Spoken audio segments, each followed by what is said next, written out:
co-founder Sabri Suby joins me now in the studio. I really look at business as an incredible vehicle to really make good and make change in the world.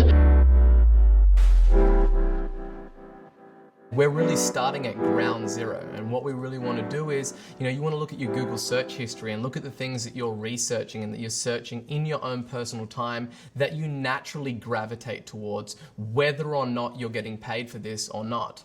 And a great ways to do that is to go over to YouTube, have a look at what are the videos you're watching, what are the documentaries you're watching, where are you spending your time, and then going over to Amazon and seeing what are you spending your money on, what are the books that you're reading, what are the books that they're suggesting, and what categories are those books in.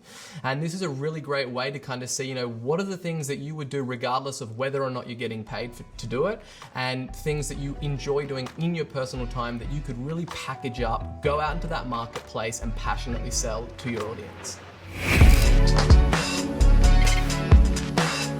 For me, I really got my start when I was 17 years old and I got my first sales job. And I really struggled in the beginning, and it was a group environment and they put a whole bunch of people on, and I found very early on that was a really big struggle for me. And then later on, and I really started to focus in and get really focused on what my craft was and how I was going to excel at this job that I was tasked being in sales.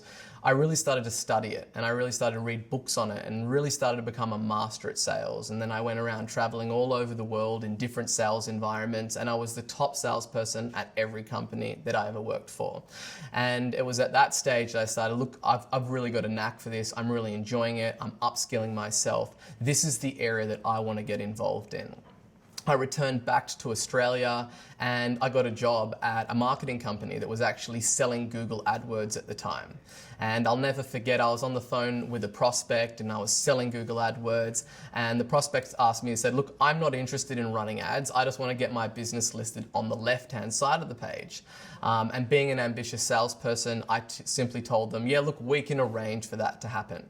I got off the phone, I ran over to my manager, I told him what had just taken place, and he said, well, that's search engine optimization or SEO, and we don't offer that, so you better figure out how to do it. And figure it out I did.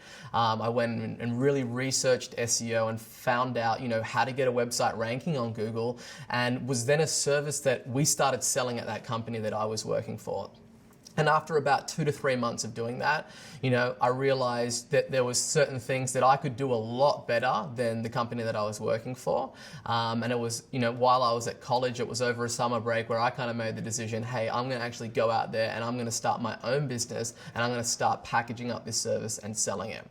I went on and did that. After, within a day or two, I had my first client. By the end of that summer break, I had a sizable business on my hands, and I decided to kind of drop out on college and really pursue this business thing. Now, that was the way that I personally got started, from my job and transitioned to starting my own consultancy business. Really what you want to do is kind of take a read on yourself and really kind of think about what is it that you're passionate about doing, what do you love talking to your friends about, and that's where you want to start as kind of the starting point of going out, researching a market, and then having a look at what would the deliverables be for you to actually go out and turn this passion or this interest that you have and actually package it up into a viable offer that you can go out and people will pay you for. Once you've gone out and kind of really given some thought to, and made a little list of the things that you find yourself spending your time on, and you think, okay, I want to be doing, direct response copywriting, or, I want to offer accountancy service or a well-being coach, and you kind of want to start to then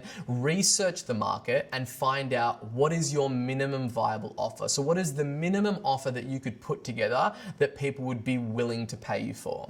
You really want to kind of jump onto Google, and that is kind of the big money or bullseye keyword in that market. If somebody was looking for a health coach or a wellness coach, that's the kind of keyword that they're going to be jumping onto Google and having a look for. So that's the first place that you want to start. You want to fire up Google health coach in the area that you're operating in, and start to kind of get a read on the market and find out what are people in that space doing? How are they packaging up their services? What are the different breaks down in those service delivery that they're really kind of offering and people are willing to spend money for?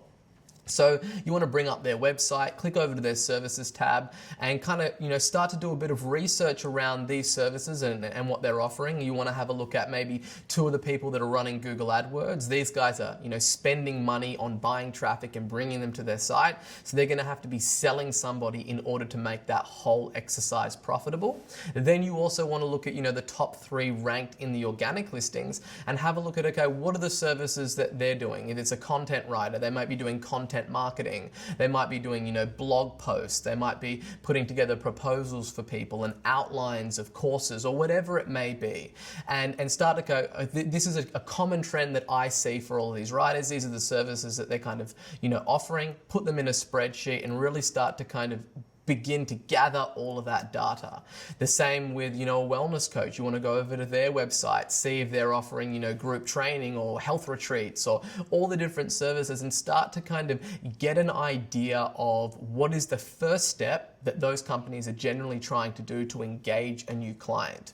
And once you kind of have identified 1 or 2 competitors that you feel are doing good in that space, they're top on AdWords or top organically, then you can start by, simply giving them a call and start to shop the competition and see, where are they gravitating towards naturally selling. You can even ask them for a proposal and have a look at, what are the services, how they're charging for them. Is it an hourly rate? Is it a project fee?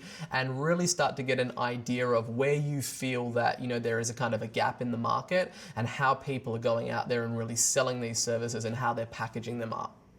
So now that you've gone out there and kind of had a little look at what the competition is doing in that space, you really want to start to get clear of what are the deliverables in that service that you've kind of picked that you can really go out there and sell. So if you're a writer, you might find that things are, blog writing, editorial content. You might be looking at content calendars, posting on social media for those clients. You want to list out what of, 5 to 10 services in the different service vertical that you could actually go out there and sell. So you might be, in the digital marketing space. One thing would be Facebook ads, then, funnels and direct response copywriting, SEO, Google AdWords as a service. And you want to list them all out, whether or not you want to sell them right now or not. You just want to have a full list on what are all the different service deliverables that are in that market that you can sell. It may be, you're a wellness coach, and that may be you're going to be launching a diet program, an exercise program, and look at, it might be one-on-one Skype calls that you're doing, group training, and think about what is it that is really going to help that market reach their desired outcome, and then how can you package that up and sell it. Hey guys, if you enjoyed this video, make sure that you click the like button and subscribe. We're dropping a video on YouTube every other day. And if you've got any questions about any of the content that I covered in this video, just basically leave a comment with hashtag #HeySabri in the comment section. And every week we're also trying to go through all those questions and get them answered. So go ahead, click subscribe, and we'll see you in the next video.